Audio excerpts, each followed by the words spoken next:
The movie kicks off with the protagonist, John, who's living a quiet life in a house deep in the woods.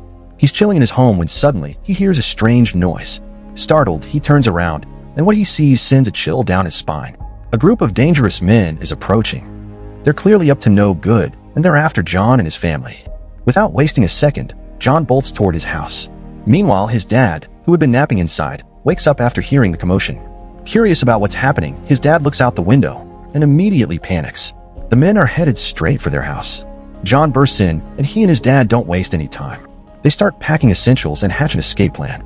Grabbing whatever they can, they sneak out through the back door. Along the way, they take John's wife, who's in terrible shape. She's suffering from a severe illness, and the infection has left her weak and barely able to move. This complicates things. They can't get far with her in this condition. John's dad realizes this and decides to make a tough call. Spotting a filthy half-hidden pit near their home, he tells John and his wife to hide inside. It's disgusting, but it's their best shot at staying safe. John hesitates, but they have no choice. After hiding them, his dad grabs a metal rod and heads out alone to face the attackers. In an act of pure bravery, John's dad confronts the men head-on. He manages to take down 3 or 4 of them in a brutal fight. But he's outnumbered, and these guys are ruthless. In one swift and merciless attack, the men overpower him and kill him on the spot. From their hiding place, John and his wife witness everything. They're devastated, but they're also helpless. They can't risk revealing their location, so all they can do is watch in silence as the attackers ransack their home. And as if that wasn't bad enough, the men take something crucial, a bag that John and his wife had accidentally left behind. That bag contained her medicines, the only thing keeping her infection from getting worse. But the nightmare doesn't end there. As the attackers leave, they do something unthinkable. They take John's dad's body, string it up like a trophy, and drag it away with them. Watching this, John and his wife are filled with grief and anger, but they're powerless to stop them. The stakes are high, the danger is real, and John is left with an impossible choice: stay hidden and safe or risk everything to retrieve the medicine and honor his father's sacrifice. After some time, John finally returned home with his wife, but the side of the house left him shattered. The intruders had trashed the place, leaving nothing untouched. As John looked at his wife's worsening wound, his anxiety skyrocketed. The infection had spread, and she had developed a raging fever, eventually passing out. Despair consumed John. They had no plan, no supplies, and death seemed to lurk in every corner. But even in this hopeless situation, John found a spark of courage. Determined to protect his wife, he gathered wood from the area and worked on repairing their broken-down hut. It was freezing cold, and with his wife lying inside, he needed to make it livable again. Once he was sure she had water to drink, he made up his mind to face the enemies head-on and retrieve the bag containing her medicines. Winter was unforgiving, and the intruders had stolen all their warm clothing. John was left wearing just a t-shirt and shorts, shivering in the bitter cold. Despite the harsh weather and an empty stomach, he pressed on. But the exhaustion caught up with him. His body gave out, and he collapsed on the icy ground. Just as he was about to lose hope, he noticed something in the distance: the child. The sight of the child reignited a sense of purpose in John. With whatever strength he had left, he pulled himself up and began following the boy. However, when the child noticed John approaching, he panicked and started running. John, desperate, chased after him.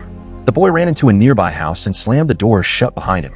But John, summoning every ounce of energy, broke down the door and stepped inside. Inside the house, John saw the boy cowering next to an elderly man. Both were trembling, not just from the cold, but also from fear. They thought John might hurt them, but John had no intention of causing harm. All he wanted was to grab some warm clothes. He silently took what he needed and left, continuing his search for the intruders. Following their trail, John eventually reached a horrifying scene. He found his father's remains, just the bones. The intruders had eaten his flesh, cooking it like some barbaric feast. The sight broke John completely, but through his tears, he buried his father's bones in the earth. It was a solemn moment, but it ignited a fire of vengeance in him.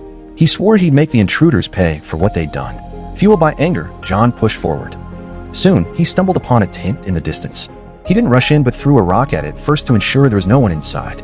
Once he was sure it was safe, he entered and searched the place. He found a box, a matchstick, a knife, and a whistle. Gathering these items, he hoped they might help him survive and navigate the journey ahead. But as John continued, he realized he had lost his way. Multiple times, he circled back to the same spot, frustration mounting with each step. Determined to find his direction, he climbed a tall tree to get a better view. From the top, he spotted smoke rising in the distance, possibly the intruders' camp. His plan seemed to be working, but before he could climb down, his foot slipped. He plummeted from the tree, landing hard on the ground. The fall wasn't the worst of it. His loud crash attracted the attention of wild dogs in the area. The sound of barking grew louder as the dogs closed in on him. Injured from the fall, John's leg was badly hurt, making it impossible to run. With no other choice, he started crawling, desperate to escape the snarling pack that was closing in on him. The odds were against him, but John's fight for survival wasn't over yet. As night fell, the danger from the wild dogs grew worse. Their howls echoed in the darkness, inching closer to John. But John, refusing to panic, came up with a plan. He quickly gathered wood and lit a fire. Using one of the burning pieces as a makeshift torch, he held the flame out, warding off the snarling pack. The dogs, terrified of the fire, backed away and eventually scattered into the night. Exhausted but relieved, John finally managed to survive the night, collapsing into an uneasy sleep near the warmth of the fire. When he woke up the next morning, the dogs were gone. John resumed his journey, trudging forward. But soon, he noticed something disturbing. Blood was flowing downstream in the river. Curious and cautious, he followed the trail upstream and spotted a woman rinsing a blood-soaked knife in the water. Realizing she was likely one of the enemies, John didn't approach her directly. Instead, he hid and observed from a distance. As soon as she left, John grabbed a stone and quietly trailed her. Following her led him straight to the enemy's hideout. Once there, he saw only the woman inside. Sensing an opportunity, John crept closer. But as he moved, his eyes caught a string of bells rigged to the doorway, likely an alarm system. Carefully stepping over it, he entered the hideout and quickly spotted his bag. Relief washed over him, but when he opened it, his hope shattered. The medicine was gone. Desperate, John searched every corner of the house, rummaging through cabinets and drawers. But his frantic search was cut short when he realized the woman had spotted him. She returned and attacked him from behind. John, though weakened by hunger and exhaustion, fought back with everything he had. The struggle was fierce, but John's determination gave him the upper hand. Grabbing a nearby rock, he struck her head, killing her instantly. Breathing heavily, John wiped the blood off his hands and began searching the cabinets again, hoping to find the missing medicine. But before he could finish, he saw something outside that made his heart sink. The enemies were returning. Acting quickly, he cleaned up the blood, removed any signs of the fight, and dragged the woman's body outside to hide it. While moving her body, John accidentally dropped his axe near the house. Hearing the enemies drawing closer, he hurriedly stashed the body behind a tree and hid himself. Peering from his hiding spot, he saw that the group had brought someone with them, a young boy. To John's horror, it was the same boy he had encountered earlier. The sight of the boy being mistreated filled John with guilt and anger, but he was powerless to act. The enemies started preparing food, but then one of them noticed the axe John had dropped. Alarmed, they alerted the others and began searching the area. Realizing the danger, John quickly covered the woman's body with leaves and lay flat on the ground, blending into his surroundings. The enemies were closing in, and John's survival depended on staying completely hidden. After some time, when the enemies left the area, John crawled out of his hiding spot and decided to approach the house. However, he noticed an injured enemy guarding the entrance. John waited patiently for the right moment. As soon as the guard went inside, John quietly crept toward the tied-up boy. The child was bound tightly to the ground by the enemies. When the boy saw John, he panicked and started screaming, thinking John meant to harm him. John frantically tried to calm him down while working to untie the ropes, but the boy's cries grew louder. The commotion caught the enemy's attention, and they began moving toward the door. Acting quickly, John freed the boy and urged him to run. The boy, though scared, managed to escape just as the enemies began to emerge. With the boy safe, John slipped inside the house. His eyes landed on a wooden box with a heavy lock, and he was certain the medicine was inside. He tried to break the lock, using all his strength, but it wouldn't budge. Suddenly, John heard the sound of footsteps. The leader of the enemies had returned. Realizing he couldn't risk being caught, John quickly hid beneath the house and waited for the leader to leave. When the leader entered the house, he noticed dirt on the lock and immediately realized someone had tampered with it. Alerted, he informed the rest of the group, and they began searching the area. Meanwhile, John, hiding beneath the house, figured out that they were onto him. To make matters worse, the group discovered the body of their dead companion. John remained hidden from day till night, watching as the enemies burned their comrade's body in a grim ritual. Back at home, John's wife regained consciousness. Weak and disoriented, she realized John was not there. Struggling to move, she attempted to break the door open to leave the house, but her injuries prevented her. She collapsed in pain, her condition worsening. Meanwhile, John stayed hidden until the enemies fell asleep. In the early morning hours, he stealthily entered the camp again. Moving carefully, he approached the leader, who was sound asleep, and stole the key from around his neck. With the key in hand, John unlocked the box and found the much-needed medicine. Relieved, he locked the box back up and began to leave, but in his haste, he tripped over the alarm wire. The bells rang loudly, waking up the enemies. As the camp stirred, John sprinted for his life, clutching the medicine.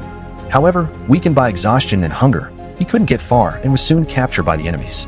They stripped him of his warm clothes and tied him to the ground, just like the boy had been. To his horror, they began lighting a fire, as if preparing to cook him. Desperate, John's eyes landed on the whistle he had taken earlier. With no other option, he grabbed it and blew it as hard as he could. The loud sound echoed through the forest, catching the attention of the wild dogs nearby. Hearing the dog's growls and barks, the leader and his group panicked and quickly abandoned their plans, fleeing the area in fear of the approaching pack. With a quick move, John cut through the ropes, binding him with a knife. He slipped behind a nearby tree to hide, barely escaping detection from the wild dogs. His heart pounded as he watched the beast sniff around, failing to notice him. Seizing the moment, he threw on his clothes and bolted. But the enemy leader was no ordinary man. He was as cunning as they come. To divert the wild dogs, he coldly injured one of his own men, leaving the poor soul as bait. With the dogs distracted, the leader pressed on, hunting John relentlessly. Exhausted and out of breath, John finally slumped against a tree, unaware the leader was closing in. Suddenly, a fierce kick landed on him from behind, knocking him to the ground. The leader wasn't here to negotiate, he was here to kill. But John wasn't about to give up. The two clashed in a brutal fight, exchanging blow after blow. It was a battle of strength and wit, but in the end, John emerged victorious, ending the leader's pursuit with a deadly strike. After some time, another enemy arrived, only to find what appeared to be his comrade dragging John's body. Mistaking the situation, he moved closer to help. But as he neared, something didn't feel right.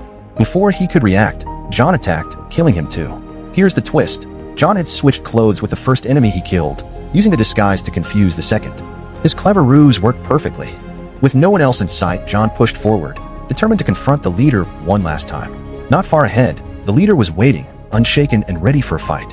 John didn't hesitate. He hurled a spear with all his might, striking the leader in the leg. The impact sent the man crashing to the ground. John raced toward him, his knife ready to finish the job. But just as he was about to strike, his aim faltered. The leader took the chance to counterattack, and the two were now evenly matched once more. Each grabbed a knife, their eyes locked in a deadly standoff. Before they could clash, the eerie howls of wild dogs echoed through the air. The sound sent chills down their spines. John took the distraction as a chance to escape. The leader, injured and unable to run far, tried to flee, but didn't make it. The dogs caught up, tearing him apart in a savage end. With the enemies defeated and the medicine finally in his possession, John rushed back home, eager to save his wife. But when he arrived, his heart sank, his door was wide open, and his wife was nowhere to be found. Fearing the worst, John dropped to his knees, overcome with grief. He believed she had fallen prey to the wild dogs or the wolves that roamed the forest.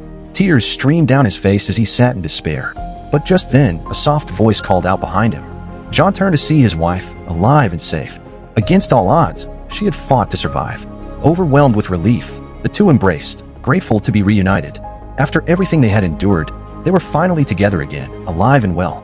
And with that, this gripping tale of survival, vengeance, and love came to an emotional close.